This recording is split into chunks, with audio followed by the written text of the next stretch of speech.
Only if I can.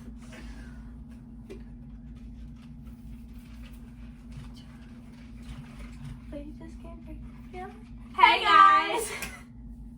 It's Lexi. And Sarah, and today we're back with another video. So today we're going to be doing a Bible study, and we're going to be talking about How to have faith in the waiting season. We feel like this is a really good thing to talk about right now because, we're waiting. a lot of you guys may be going through this currently, especially with everything going on in the world, or maybe just in your personal lives. Yeah. I don't know. Okay, I feel like a lot of people go through this kind of season of their life, but they don't really talk about it because it's kind of like uncomfortable, Because sometimes when you're going through stuff, it's kind of like really personal, and people don't, you just They don't like to share that they're going through it. It might even be embarrassing. Yeah. But here's the thing. You're not alone. We've all gone through these seasons. Some of us may be going through these seasons. And the thing is, the whole world is kind of in this season right now. And we're all in this together. Okay. So, our pastor said this thing when he kind of did a series on this a little while ago. And he said this thing, it says, it doesn't matter what season you're in, as long as God's going through that season with you, you're going to be all right. Which he is going because he's And that is right so here. true. He is always right there with you. Even when you don't feel it. Yeah. Shout out to Pastor Jody. Here are some people in the Bible that went through a waiting season. Noah, Abraham, Sarah, Moses, and David. Yes. So it's not just something that is new or that we just started. People, even people in the Bible had to go through these seasons. Everyone goes through it. Yeah. It's different in everyone's life. I mean, nothing's always going to be the same. Right. And these people in the Bible, God was saying, in you or for you or through you, I'm going to do this amazing thing and I have this promise for you. But then they don't hear anything else for a while. And so it kind of gets sort of discouraging, or you feel oh, where's God? I'm just sort of waiting. And I feel like maybe he does that to not that he does it, but he uses that in a good way because sometimes it teaches us how to be patient and how to trust in him more. And maybe he's okay, you need to work on your faith, so here you go. Yeah. And the thing is, God rarely ever delivers the details whenever he delivers the promise. I mean, because he doesn't need to. He's God. And we don't need to question that either. Right. We might not like it, but we don't need to be taking it into our own hands. Yeah. And trying to do it ourselves. Following God does not look like having every single detail. But we get impatient. When we get impatient, we start to doubt. And when we start to doubt, we start to forget. Sometimes we forget that God made a promise. And sometimes we just want to take it into our own hands and do it our way. But, God made a promise, so he's going to fulfill that promise. Yeah. He's not going to make a promise and not keep it. So don't miss out on the things that he's blessing you with right now just because you're looking for it to be the way you want it to be. You're looking for it to be one particular way. Yeah. When he's doing it a whole different way. So don't take it into your own hands, which is hard. It is very hard. Yeah. It is not a bad thing to be in a waiting season at all. Sometimes it's even good. Yeah. Waiting develops trust, and trust develops faith, and faith develops a deeper relationship with the Lord. True. So Sarah said earlier, it gives you patience and it teaches you patience and having to have patience with yourself and maybe even with God. It can draw you way closer to him. Right. Okay, now this is Genesis 15. I'm starting at verse 2. But Abraham replied, "Oh, sorry. Should I start at 1? Because it says stuff. Sometime later the Lord... Okay. We're starting at 1. Never mind. Sometime later the Lord spoke to Abraham in a vision and said to him, 'Do not be afraid, Abraham, for I will protect you, and your reward will be great.' But Abraham replied, 'O sovereign Lord, what good are all your blessings when I don't even have a son? Since you've given me no children,'" Eliezer? I don't know how to say those. Me neither.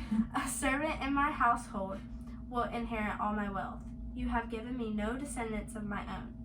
So one of my servants will be my heir, whatever." My ear. My what? It's heir? It's like someone who's like under you, like Dysentery. Then the Lord said to him, "No, your servant will not be the heir." I'm just gonna say it like that. Y'all know what I'm saying. Like his inheritor. Yeah. Yeah, that. Okay. For you will have a son of your own who will be your inheritor. I'm just gonna say that. Then the Lord took Abraham outside and said to him, "Look up into the sky and count the stars if you can. That's how many descendants you will have." See, God gave Abraham this like big promise that he was going to have kids, but then it didn't happen right away. And so Abraham and Sarah started to doubt, and they tried to take it into their own hands and have a kid another way. But it never works out whenever we try to force God's hand. And then later on, Sarah did end up getting pregnant, and they had Isaac. I don't know if you guys know the story, but if not, Genesis 12 through 17, the chapters 12 through 17, y'all can go read it and see how it all kind of went down. He was like 90 something. Yeah, really I think old. Abraham was 100 and Sarah was 90. And so the promise did come to be, they just had to wait for it. And And soon they found, like I said earlier, their faith in the journey of wanting a kid. Right. And God always fulfills his promises. Like I said earlier, he doesn't just make a promise and not keep it. And so without trust, there's nothing there. Like, we have to trust God. We often just try to trust in what we see. Don't lower your expectations and settle for the less than God has planned for you. True. Okay, I know I'm really, really, really young for this, and some of y'all are probably gonna be like, "Oh my goodness." But like, when I wanted a boyfriend, and I kept lowering my I'm never gonna fall in love. It's never gonna happen. And I know like I'm really young for that, but I did lower my expectations. I'm like, "God, I want a man." You learn to not settle, right? Yes. And now, look how happy we are. And I feel like it's made us grow closer to Jesus.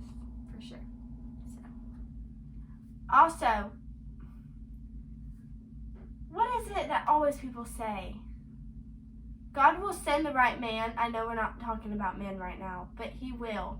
Right. When he wants to. When he feels like you are ready and it is your right time, then he will send that person into your life. Yeah. You don't have to go searching for or looking for an alternative way. Like, he will send that person to you. And I feel like that's what I done wrong. I'm going to take this into my own hands. I'm going to date whoever I want to. Yeah, kind of like Abraham and Sarah did. They took it into their own hands and tried to have a kid another way. But then they did end up getting their own kid.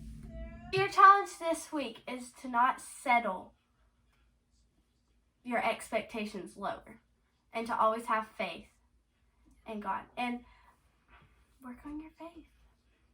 Yes. And don't take it into your own hands. That's a very big challenge, but try to at least just have faith in God, not try to take everything in your own hands, and have trust in him that he is going to do it when he feels like it is right. Yes. So, you guys can comment below if our comments are not disabled and tell us how you are trusting God during this time. Yeah. And if they are, then head over to our Instagram and we will have it on our story where y'all can reply and tell us. So, yeah, we love y'all and hope that y'all are doing great. Yes. And we're praying for y'all. Oh, and if you have any prayer requests, you can always go and tell us. For sure. And if you don't want to say it out loud, maybe you can just DM us or something. For sure. So, Thanks for watching. Be sure to subscribe down below. And like and comment. And always remember, life is what you make it. Bye, guys.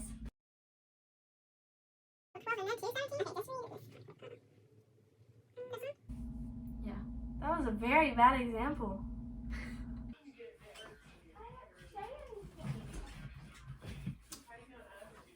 Oh, I'm very good at doing that.